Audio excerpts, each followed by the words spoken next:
नमस्कार, गेंडम गुरुकुलम में आप सभी का स्वागत है। आज बात करेंगे फिर से आकाश तत्व के बारे में। तो ये पार्ट 2 हो जाएगा। तो आकाश तत्व को हम समझना बहुत ही ज़्यादा ज़रूरी है। हम गेंडम मंत्र की साधना कर रहे हैं, मंत्र की साधना कर रहे हैं। हम 5 तत्व को हमारे शरीर में स्थापित करना चाहते हैं। पृथ्वी, जल, वायु, अग्नि, आकाश।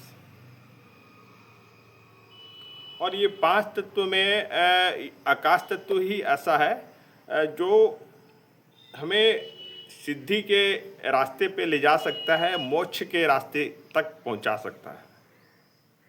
एक सफलता का रास्ता शुरू हो चुका रहता है। एक शून्य जीवन में आ जाती है और हम जो भी कार्य करते हैं सिर्फ भले के लिए करना शुरू कर देते हैं। अब इसे अलग अलग स्टेप में समझते हैं। जैसे आकाश तत्व एक छोटे से बच्चे में आती है, उनकी चंचलता कुछ हद तक कम हो जाती है और थोड़ा से गंभीर हो जाते हैं, अकेला रहना पसंद करते हैं, सृजनशील रहते हैं, पढ़ाई लिखाई में उनका मन रहता है, हर चीज़ को गहराई से समझना चाहते हैं, हर चीज़ का क्वेश्चन उन बच्चों को प्राप्त करना रहता है और बड़े बुजुर्ग का कहना मानते हैं और उनकी सेवा करते हैं। मतलब इस तरीके से एक बच्चे का जो व्यवहार है आकाश तत्व है, इस बात को हम समझ सकते हैं। और ऐसे बच्चे अक्सर मतलब हर इंसान के साथ तालमेल बनाना जानते हैं, परख लेते हैं कि कौन कैसा है करके। पढ़ाई लिखाई में बहुत ही ज़्यादा तेज रहते हैं और उनकी बौद्धिक क्षमता बढ़ गई रहती है। ऐसे क्यों हम आपको बता रहे हैं कि जैसे हम पृथ्वी तत्व में तो है ही,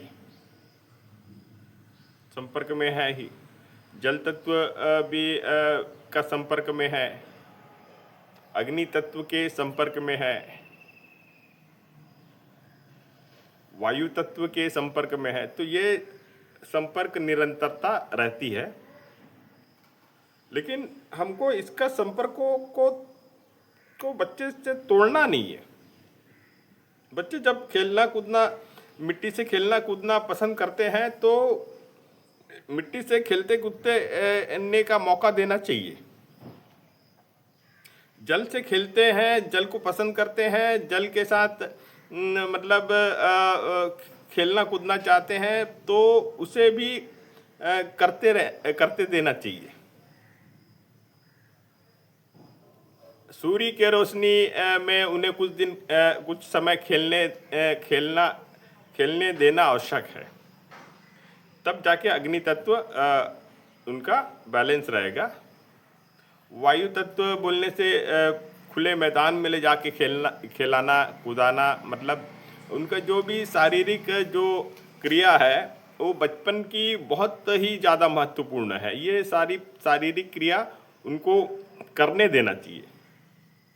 अगर इसमें से कोई भी शारीरिक क्रिया हम उसके लिए पाबंदी बना दे, बच्चे के लिए पाबंदी बना दे, तो वहाँ से चक्र आगे की ओर नहीं बढ़ेगा। देखो, ऊर्जा हमेशा पृथ्वी से ऊपर उठ रही है। पृथ्वी से उठ के आपको जल तत्व में पहुँचा रही है, जल तत्व से उठ के अग्नि तत्व में पहुँचा रही है, अग्नि तत्व से वायु तत्व में, वायु से आकाश तत्व में। अब उसे जल का डर हो गया, जल का भय हो गया, तो आपके बच्चा मूलाधार चक्र पे ही है।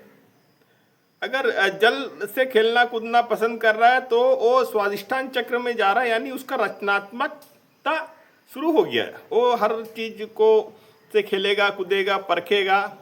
और जैसे सवेरे के समय हुआ और उसको घूमने जाना है तो हमको समय निकालना है। सवेरे की जो सूर्य की रोशनी है उसमें उसे टहलाने के लिए, घुमाने के लिए समय निकालना है। तो वहां से वो अग्नि तत्व में प्रवेश करता है और टहला रहे, घुमा रहे, फिरा रहे, यानी वो वायु तत्व के जो शुद्ध वायु तत्व है वो भी उनके जीवन में आ रहा है। तब यहाँ से आकाश तत्व से मिलना शुरू होगा। तो ये क्रम, आकाश तत्व में पहुंचने का ये क्रम को हमेशा मतलब बच्चे से लेके बुजुर्ग तक सबको फॉलो करना जरूरी है।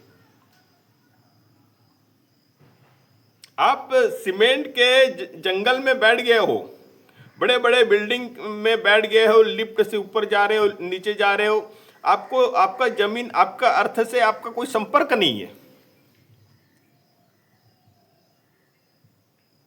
जो मूलाधार चक्र को जो मूलाधार चक्र को में ऊर्जा प्रदान कर रहा है। अब हमारी लापरवाही कहाँ शुरू हो जाती? पानी कम पीना, नहाते समय हम भी गलती है, नहाते थोड़ा अच्छा से नहाए, मतलब ज़्यादा देर तक नहाए, पानी अच्छा से पिए। पानी पीने का समय को जैसे 1 लीटर बोला जाता है तो 1 लीटर के आसपास आपको पानी पीना है। और बच्चे में भी ध्यान देना है, पानी पिलाने के समय में बच्चों को भी हमेशा ध्यान देना है। माँ पिताजी का फर्ज बनता है, बच्चा पानी पी रहा है, नहीं पी रहा, कम पी रहा, कम नहीं पी रहा, उसको बराबर ध्यान दीजिए। और उसको आप रचनात्मकता उसका कम हो गया तो समझे कि आप उन बच्चे में जल तत्व कमी हो गया। अब ये दोनों तत्व आपका बढ़ गया है तो अग्नि तत्व आ गया, मणिपुर चक्र। तो मणिपुर चक्र के लिए में सूर्य तत्व की, अग्नि तत्व की प्रधानता है। तो अग्नि तत्व के लिए हम मतलब सवेरे या शाम को बच्चे को एकदम खेलने का प्रेशर डालना जरूरी है। जाओ फुटबॉल खेलो, बैडमिंटन खेलो, मैदान में जाके उनको कराना जरूरी है। अभी तो शाम होते ही बराबर कोचिंग इंस्टीट्यूट में चले भेज दिए हैं। बच्चा स्कूल से आया, स्कूल से आने के बाद सीधा कोचिंग करने चले गया। अग्नि तत्व बैलेंस नहीं रहेगा। अब अग्नि तत्व बैलेंस नहीं रहा तो बुद्धि का विकास कहाँ है? हम बुद्धि का विकास पे जा रहे हैं ना, हम बुद्धि का विकास पे जा रहे हैं। जो हम बोलते हैं कि बच्चे में मेरा बच्चा थोड़ा पढ़ाई लिखाई में कमजोर है, तो खेलने कूदने में तो बच्चे में अग्नि तत्व भी आएगी, वायु तत्व भी आएगा, आकाश तत्व वहां से सृजन होता है। मतलब अग्नि तत्व, वायु तत्व मिला और नीचे से का पृथ्वी तत्व अर्थ में मैदान में खेल रहा है, पानी का सही उपयोग कर रहा है, सूर्य की रोशनी में सवेरे शाम टहल रहा है या फिर खेल रहा है, वायु बोलने से शुद्ध वायु ग्रहण कर रहा है। खेलकूद क्या है? प्राण ऊर्जा को बढ़ा देता है, प्राण ऊर्जा को तीव्रता से बढ़ा देता है। आकाश तत्व में पहुंचा। आकाश तत्व ही ऐसा जो समय जगह है जहां हमारे शब्द बनने शुरू हो जाते हैं। हमारे शब्द, हम जो भी शब्द बोल रहे हैं, सांस ले रहे हैं, ये आकाश तत्व से संपर्क हो रहा है। हम बात कर रहे हैं, हम भोजन को निश्चित टाइम पे खा रहे हैं। ऐसे नहीं कि सवेरे से लेकर रात तक का खाने का फूडीज जैसे खाने का परंपरा बना लिए, वो नहीं है। सवेरे नाश्ता करना है तो दोपहर को खाना खाना है, रात को फिर खाना खाना है। बीच के समय स्पेस होना चाहिए, खाली होना चाहिए। हमेशा मशीन नहीं चलना है पेट का। तो ये जरूरी है, आकाश तत्व के लिए बहुत ही ज़्यादा जरूरी है। और आकाश तत्व में ही हमारा बुद्धि का विकास होगा और हमारी बुद्धि तेज होगी, हमारे पढ़ने लिखने की क्षमता तेज होगी, हमारी एकाग्रता तेज होगी, हमें मौन में जाने की कला आ जाएगा। हम अकेले में अपना जीवन गुजार सकते हैं, हमें कोई दोस्त की जरूरत नहीं है। आकाश तत्व आ गया बोलने से आपको किसी दोस्त की जरूरत नहीं है, आप अपने अंदर में समाहित हो गए। अभी तक दोस्त को खोजने के लिए खोज रहे हैं, ढूंढ रहे हैं, वो नहीं मिला, ये इसके पास चले गए, वो कहीं छुट्टी में गए, वो उसके पास चले गए, वो बेचैन हो जाते बच्चे लोग, दोस्त आज खेलने के लिए नहीं आए। तो आकाश तत्व को पैदा करना पड़ेगा। आकाश तत्व ही हमारा सबसे महत्वपूर्ण चाबी है।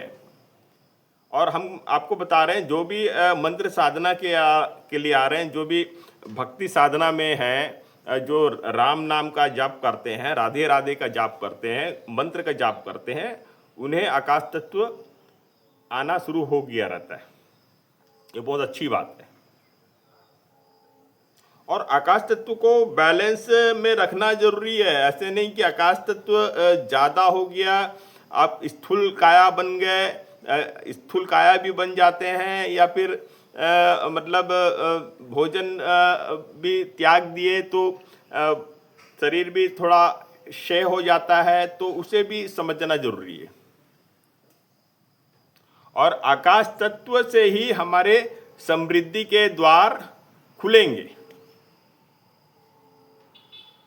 ये देखो, ये सातों पांचों चक्र हमारे सबकॉन्शियस माइंड से कनेक्ट है। और सबकॉन्शियस माइंड मतलब अवचेतन मन, आपका सुपर अवचेतन मन में जा रहा, ब्रह्मांड में जा रहा, आत्मा के साथ मिल रहा, मतलब प्राण आत्मा के साथ कनेक्ट है। मतलब हम इंट्यूशन पावर आ जाएगा, आकाश तत्व आपके बच्चे में आ गया तो बहुत गहराई से समझाने की कोशिश किए हैं।